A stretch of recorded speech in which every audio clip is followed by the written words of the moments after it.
Alright, today's lesson is on piecewise functions. Piecewise functions have different rules for different parts of its domain. For example, we have f of x is negative x only when x is less than 0, but it's x plus 1 if x is greater than or equal to 0. So you have two different rules depending on the domain. So for example, if you want to evaluate, let's say f of negative 3. Well, we know negative 3 is less than 0.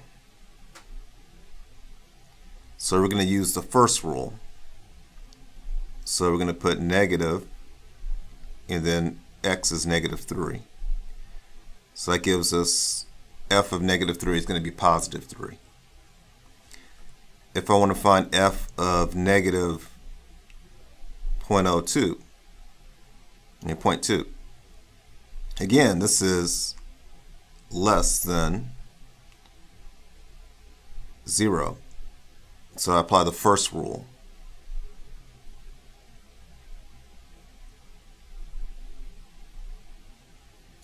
So this is going to be 0.2.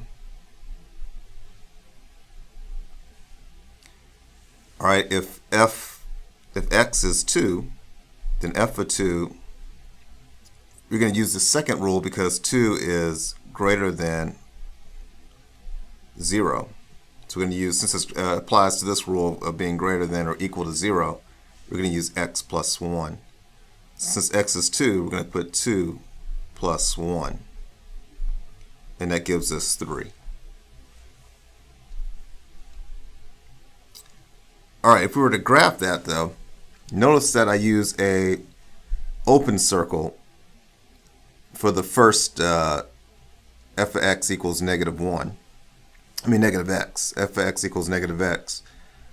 I use the open circle if it's greater than or equal or greater than 0. You don't include 0, so at the origin I put an open circle.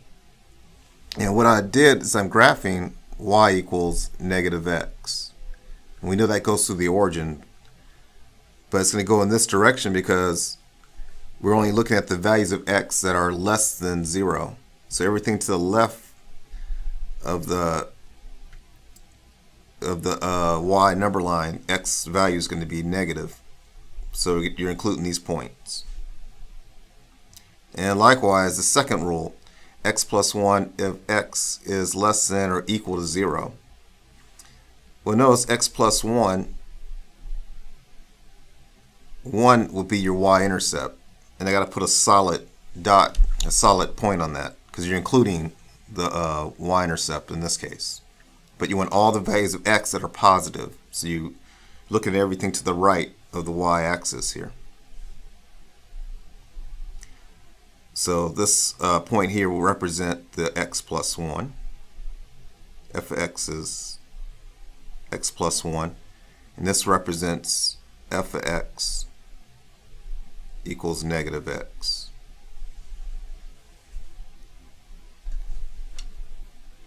All right, write the equation for the function whose graph is shown. Well, now, you notice you have a straight horizontal line with the open circle, and then you have a slanted line.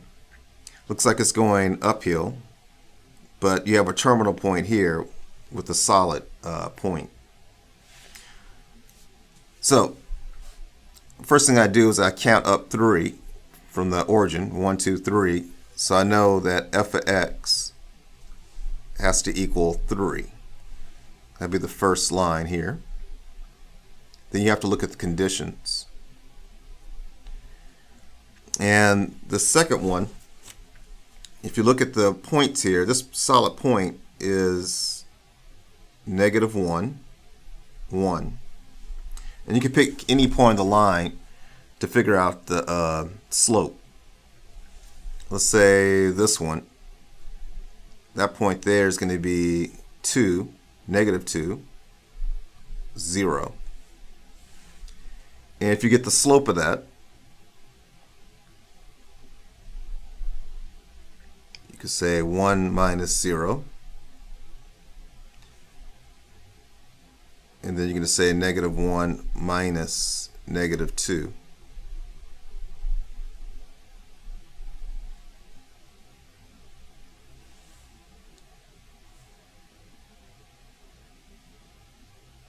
So that's going to be positive.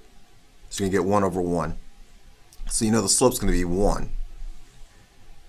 And if you evaluate either point, you're going to get this line of y equals x plus 2.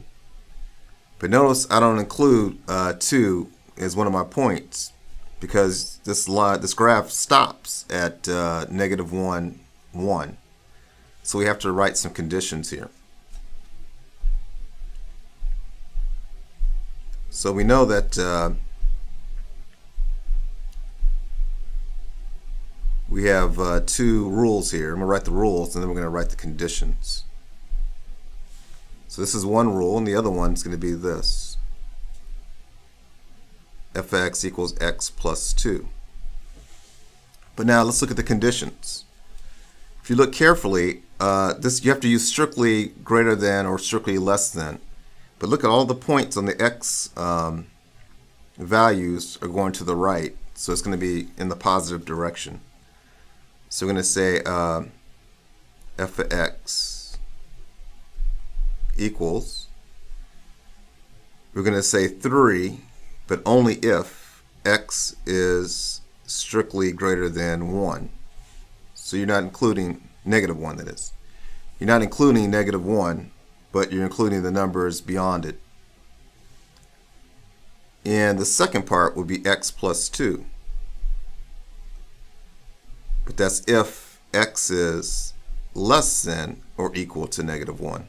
In this one, we include negative 1, but then we're including all the numbers that are less than negative 1. All right, the absolute function is a piecewise function given by f of x equals the absolute value of x.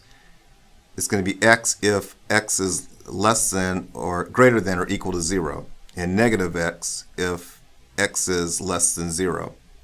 So for example, let's say f of x is negative 1.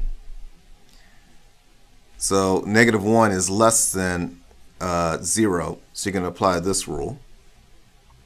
So we know that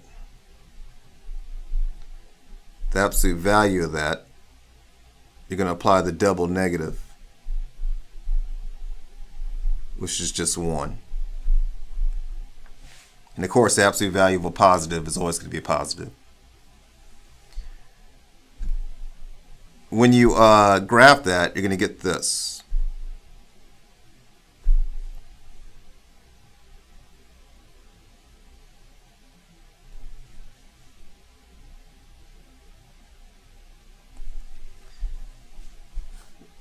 Since it doesn't matter about the x value, y is always going to be positive. So it's going to have this V shape. This concludes our lesson for today.